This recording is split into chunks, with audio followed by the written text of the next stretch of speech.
कसाई के घर में एक छोटा सा चूहा रहता था। बड़ी मेहनत से उसने अपनी बिल बनाई थी और उसे पूरा यकीन था कि यह उसकी सबसे सुरक्षित जगह थी। वो अक्सर रात के समय रसोई में घूमता, कुछ न कुछ चुराकर खा लेता और मजे में अपनी छोटी सी दुनिया में मस्त रहता। एक दिन उसने देखा कि कसाई बाजार से कुछ लेकर आया है। चूहे का मन खुशी से झूम उठा। वाह, जरूर कोई स्वादिष्ट चीज होगी। उसका मन मचल उठा कि जल्दी से देखे कि आखिर क्या आया है। धीरे धीरे वह झांकने गया, लेकिन जब उसने ध्यान से देखा तो उसके पैरों तले जमीन खिसक गई। अरे, ये तो चूहेदानी है। अब चूहे की जान हलक में आ गई। उसने सोचा, ये बहुत बड़ा खतरा है, मुझे सबको बताना चाहिए। वह भागा भागा मुर्गी के पास गया। बहन मुर्गी, मुर्गी, घर में चूहेदानी आई है।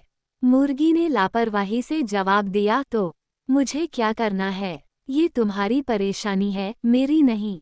चूहा दुखी होकर बकरी के पास गया। बहन बकरी, घर में चूहेदानी आई है।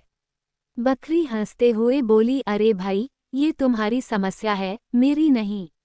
मुझे इससे क्या फर्क पड़ता है? चूहा उदास होकर बैल के पास गया। भाई बैल, घर में चूहेदानी आई है।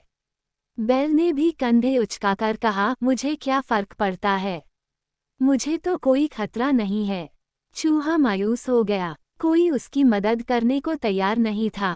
रात हुई, अचानक चटाक की आवाज आई। चूहेदानी में कुछ फंसा था। कसाई की पत्नी दौड़कर आई और अंधेरे में झांक कर देखा, लेकिन अरे, उसमें चूहा नहीं बल्कि एक जहरीला सांप फंस गया था। जैसे ही कसाई की पत्नी ने हाथ बढ़ाया, सांप ने उसे काट लिया। हालत बिगड़ गई। कसाई उसे अस्पताल ले गया, लेकिन हालत गंभीर थी। गांव वालों ने कहा, उन्हें ताकत के लिए मुर्गी का सूप पिलाओ। मुर्गी काट दी गई, फिर भी हालत नहीं सुधरी। लोग घर में जमा होने लगे। किसी ने कहा, बकरी का सूप ताकत देगा। बकरी भी काट दी गई। कुछ दिनों बाद कसाई की पत्नी चल बसी। अंतिम संस्कार में आए मेहमानों के लिए भोजन बनाना पड़ा। बैल को भी काट दिया गया और वह छोटा चूहा दूर बैठा ये सब देख रहा था। सोच रहा था, काश जब मैंने खतरे की घंटी बजाई थी तब किसी ने मेरी बात सुनी होती। इस कहानी से यह सीख मिलती है, अगर किसी एक पर मुसीबत आती है तो मत सोचो कि तुम सुरक्षित हो। बुरे वक्त में एक दूसरे का साथ देना बहुत जरूरी है।